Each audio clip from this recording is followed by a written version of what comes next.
Well, just got back, so we're going to carry on with the shed again. Just got back from the polling station actually for the island. We have a vote here for the local government kind of thing. You vote for individuals, you don't vote for like Labour or Conservative, that kind of thing. You actually vote for individual people. And so I went down and just voted for a few people I think should get in. I also voted for other people that I know are okay, or maybe are new people that I don't know much about. Some people say to me, oh, I saw somebody and they said, oh, they didn't go and vote because they didn't know who to vote for, or they all tell lies and you can't trust what they say. And this is very, very true. But the thing is, you know the people you don't want in. You know the people that have been in, that have caused problems, that continue to cause problems. So go in and don't vote for them, vote for the others. Because you can vote for like 30 odd people out of, I think it's about 100 odd, or a couple of hundred. So you're voting for individuals. So vote for the other ones that you don't vote for the ones you don't want in. And all those votes will help get those people out. And it's tactical voting. Basically, you get rid of the ones that are there for their own ends and for their own gains, as opposed to actually doing stuff for the people on the island. Anyway, let's get back to the shed. So, what have we got in here? Well, we got this. What is this, you ask yourselves? Some of you know what this will be.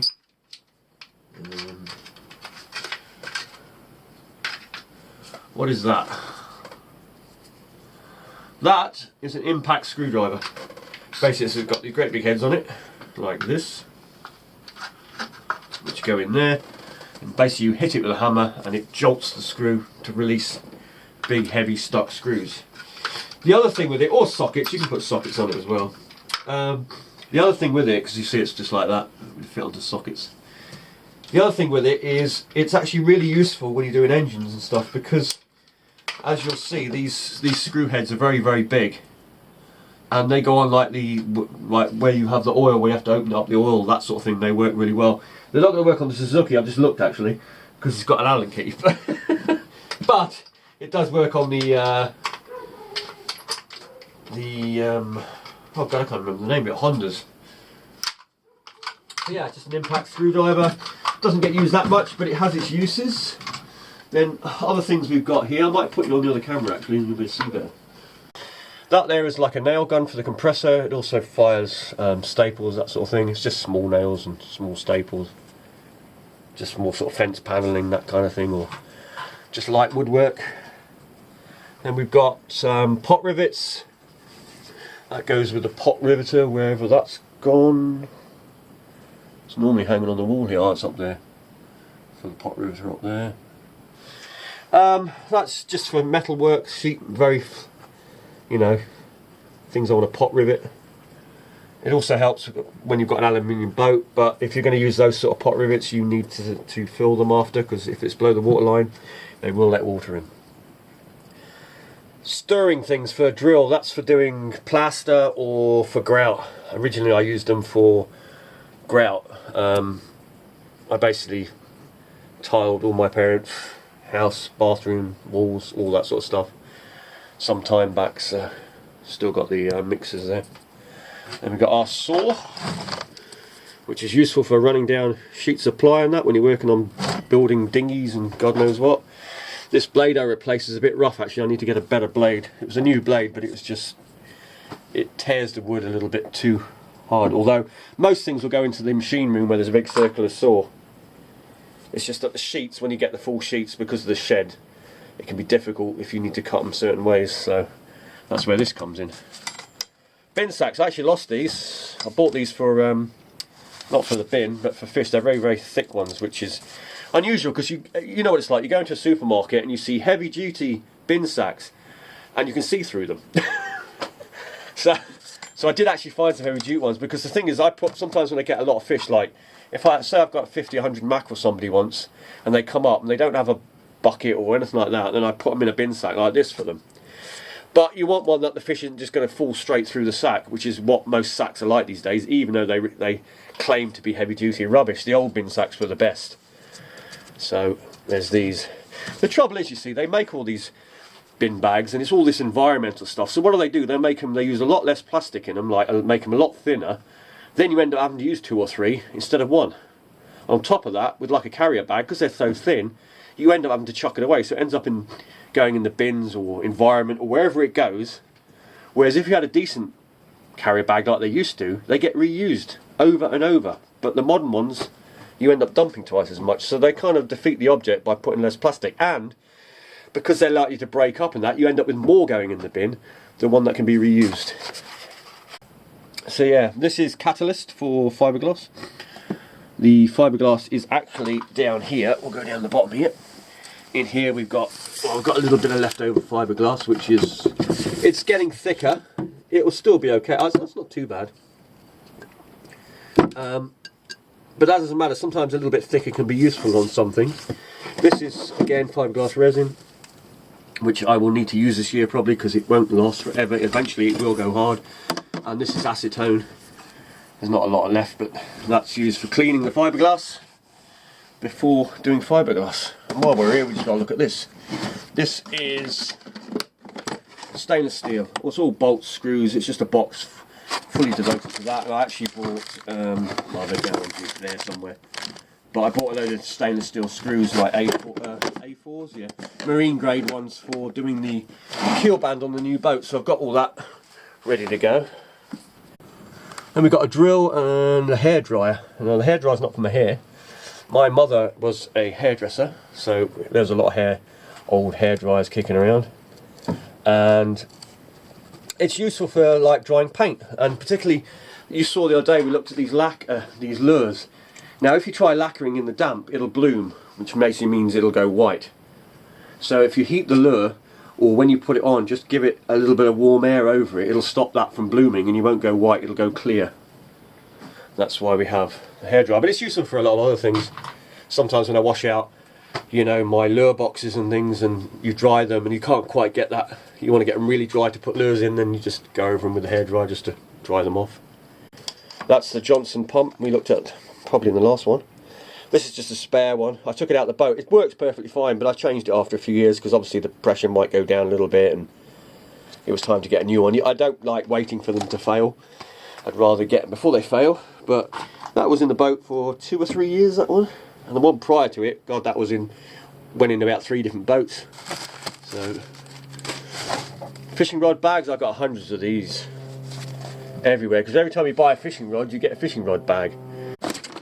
This one is polishing mops. This is a calico mop, which is a harder mop. And then you get softer ones. Where is it? There's a soft one there. And this is actually polished. This is brown. We used to call it brown. And this is, there should be rouge in here as well somewhere. And this white one is for polishing things like platinum, hard stuff. I used to work in gold, silver, copper, brass.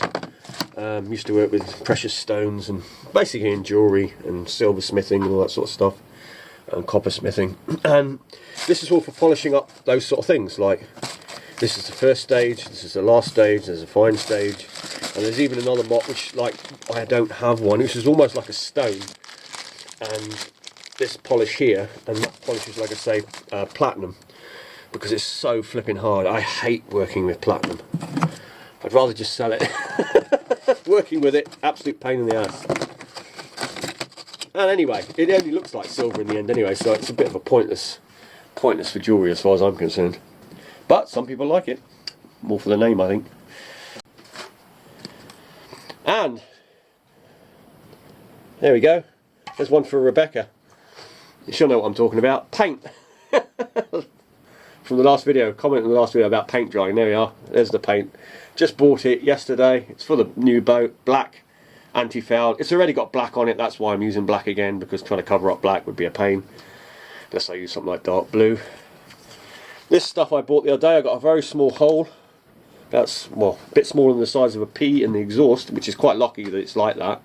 So I just bought this. It's some German exhaust filler, Auspuff. So bought that one. Thought I'd try that one out instead of the gum this time, because gum has a tendency to crack off. So we'll see if this one's any better, if it's the same sort of stuff.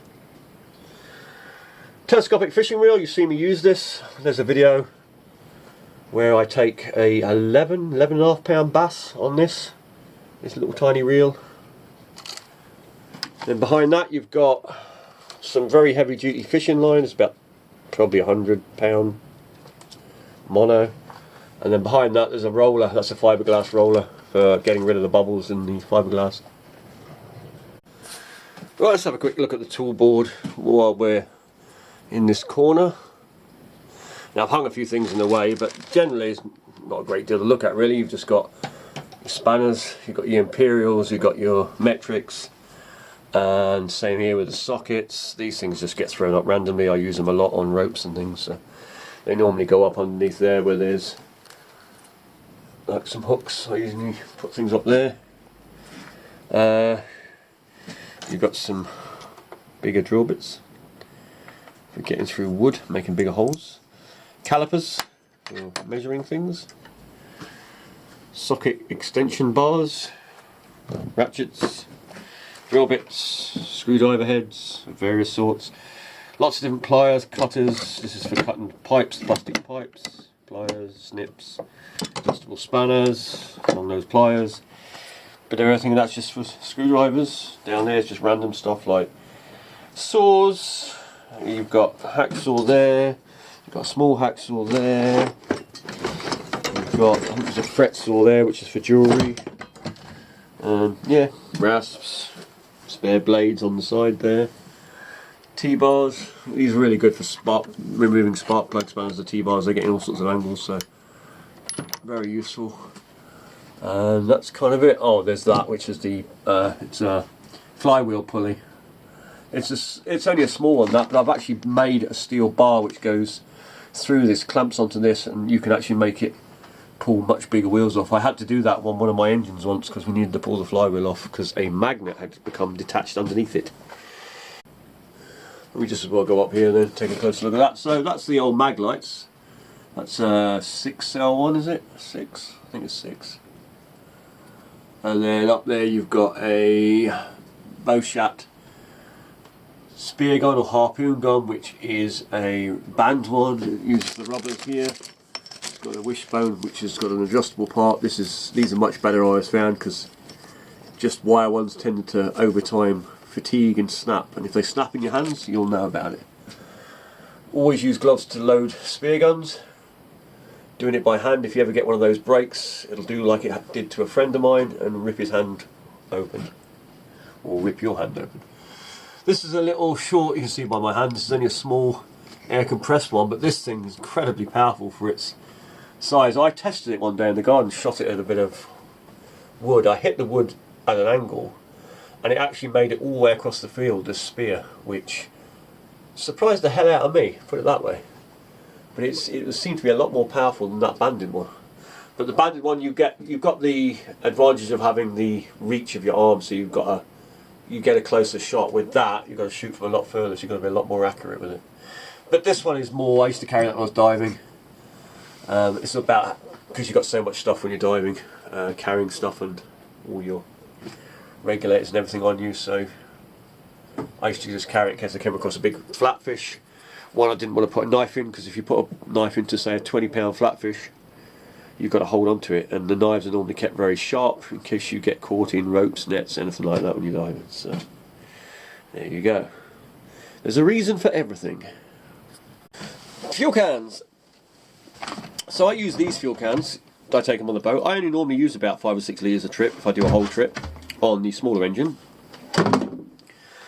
The bigger cans, obviously, I can use if I do bigger trips, but they're also, I just fill these two up, and then I take the fuel out and put it into these smaller cans, and it makes it easier for carrying and all the rest of it. This is just one for the 2-stroke. I write on top so I know that it's had oil in it, or a 2-stroke mix. These ones are just fuel. They're covered in crab pot net. This is just to protect the can when you're moving it around, because these cans, although they're plastic jerry cans, which makes them a lot lighter than the metal one. I used to have a metal one, but I stopped using them because these are much lighter, obviously. But you think they're quite thick. They are, but they can scuff holes in quite easily, so that's just to protect them from scuffing. Plus, when you stick them in the car, you can attach bungee straps to hold this, so it's quite useful for that as well. Same in the boat, you can just strap a bit of rope around to hold them, or a bungee strap onto the net. So this here is my old wire bucket. It's basically wire from various things.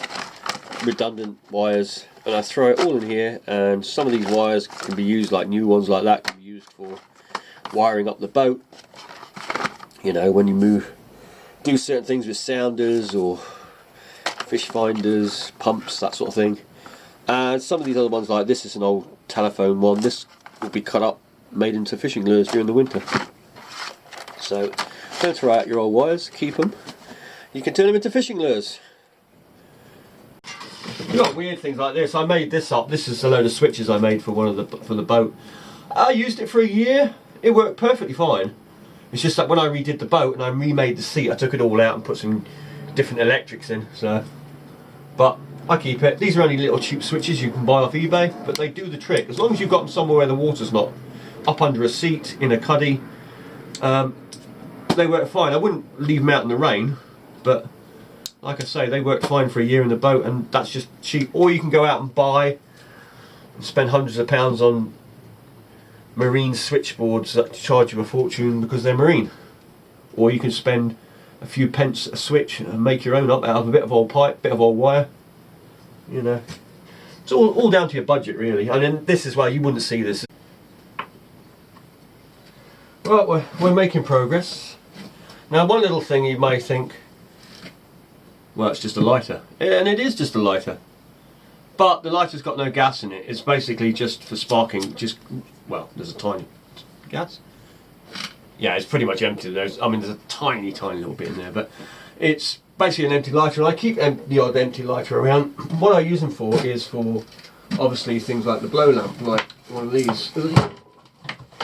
Almost dropped the fire extinguisher. Wouldn't have been good. So we got blow lamps around here, various ones like this. Now, when I used to work in jewellery, I was heating up. You know, you just put it in there, spark it, and away you go. You don't need the gas or the flame in there. I was welding some jewellery, and I hadn't actually seen it, but there was a lighter hidden under something, and it was a brand new one that had been bought and put there. And basically it melted the end of the lighter, and then all the gas came straight out and hit me straight in the face. Now, I had long hair at the time, so a lot of my hair was in my face, so a lot of the blast was taken by the hair. Okay, I still had hair. I mean, I didn't, obviously there was a lot of hair. But it still burnt part of my face. I ended up having to go up to the hospital, having ice packs put on my face for a few hours. Fortunately, it hadn't burnt deep enough to damage the nerves. It was a superficial kind of burn. But it's, you know, it didn't stop my face from literally falling off a few days later when it all came off, or like peeled off.